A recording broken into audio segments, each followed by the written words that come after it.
গতকাল রাত্রে চিকেন থাকাতে ভেবেছি যে পরের দিন ভাতটা করে নিলেই হয়ে যাবে।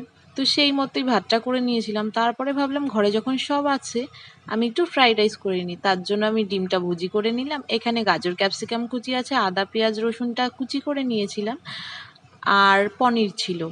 তো কড়াইয়ে তেল দিয়ে এক এক করে সব দিয়ে দিলাম। প্রথমে আদা পেঁয়াজ রসুন কুচি, তারপরে মেয়ে উঠে গেছিলো সেটা দেখে ওকে খেলনাটা দিয়ে এসে আবার চলে আসলাম রান্নাঘরে। এসে গাজর ক্যাপসিকামটা দিয়ে তার মধ্যে কাজু কিশমিশ দিয়ে দিলাম, দিয়ে একটু নাড়াচাড়া করে আগের দিয়ে করে রাখা সেই ভাতটা এখন আমি ওর মধ্যে দিয়ে দিলাম।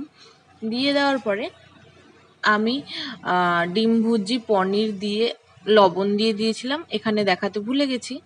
তো তারপরে 3 রকম sauce, soy sauce, chilli sauce, tomato sauce দিয়ে অল্প চিনি দিয়েই নাড়িয়ে চাড়িয়ে রেডি হয়ে গেল আমার মিক্সড ফ্রাইড রাইস। চিকেনের সাথে কিন্তু বেশ জমে গেছিলো। তোমরাও অবশ্যই ট্রাই করো বাড়িতে।